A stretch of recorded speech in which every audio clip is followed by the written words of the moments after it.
So we are halfway through the last month of the quarter for 2026, and it has been an absolute banger. I mean, oh my goodness, not in the good way, but in the haha kind of ironic kind of way, with the whole absolute banger kind of thing, because of everything that has happened so far this month. So we're going to take a look at how the portfolio has performed so far for the month of March up until right now, which, as if I'm recording this, it is March 15th. And let's compare it, of course, to the indices. Let's also see the buys and the sells that I have done so far for the month, as well as any dividends that have come in. So let's just start right now. We got over here, guys, the portfolio from March 1st to March 14th, excluding contributions, lost about $4,000, $3,901.81 to be exact. Now, looking at this, you're like, man, that's really, really bad, isn't it? Yes and no. Because if we actually take a look at the comparison with the three indices, my portfolio, even though it's down a little bit more than 1.75%, my portfolio is actually beating all three indices, even though it is very highly and very heavily geared towards NASDAQ because of my 90+% position on QQQI. We can see that my designated portfolio, it is down only 1.76%. The S&P 500 is down 3.52%. The NASDAQ down 2.44%, and the Dow Jones a whopping 4.77%. So yeah, it's definitely hanging in there, and the reason for it is because of the fact that I have been buying back. If I was basically still with the NASDAQ QQQI by itself, I would be significantly lower. But because I've actually been buying back, especially all these companies that have just been selling off in the tech sector, in the communications, in the consumer defensives and all this stuff, I've been buying all these back. I've actually been buying at a pretty low price, so any uptick that we get, I'm significantly up. So I hope that it still remains this way, because it really just gives me more opportunities to keep buying more companies at really, really cheap valuations. So I'm honestly looking forward for things to not settle down, if that means anything. I mean, I know obviously we want the war to end, but as long as there's no more conflict and the market stays low, I'm all for that. I really, really am all for that. So let's now take a look at, of course, the buys and the sells when it came to this month. And we can see that I've only done a few buys, but let's just take a look at this very, very quickly.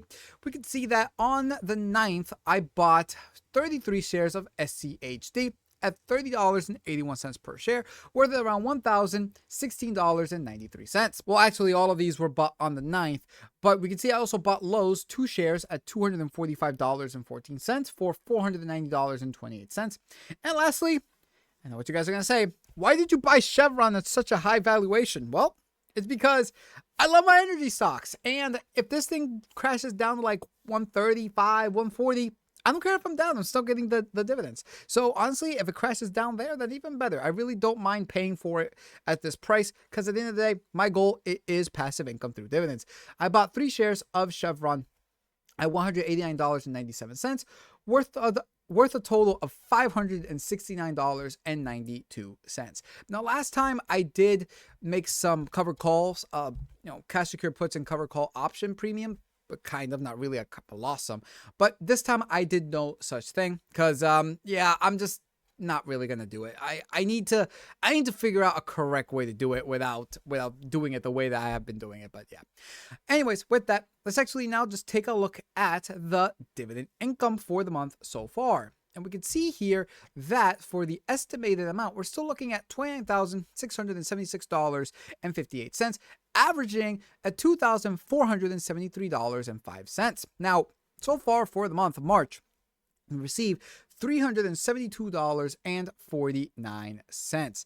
Now, if we actually take a look at where this came from, we're going to see that, well, first of all, JebQ number 1, but also the fact that because I bought companies before their ex-dividend date up until now, remember, we're in March, the biggest payers, or the biggest months that companies pay out, March, June, September, and December. So I've actually bought a lot of companies before March, before their ex-dividend date in February or even in March, and I'm starting to get paid by these companies now as well. And here are Here are all the ones that have paid me so far. We got Visa on the 2nd, paid me $1.34. Then we got JetQ. This was the big one, $351.21. Then JEPI on the 4th, $1.05. Then we got Southern Company, one of my favorite utility company guys. I really do hope that utility companies fall back again. I really love utility companies, and Southern Company is one of my favorites. Paid me $3.70. Then on the 10th, Chevron paid $12.46. And lastly, Microsoft paid $2.73 on the 12th. So there you guys have it. That's it. Now, we still have 15 more days until the month ends, and we're still waiting for the big one of QQQI.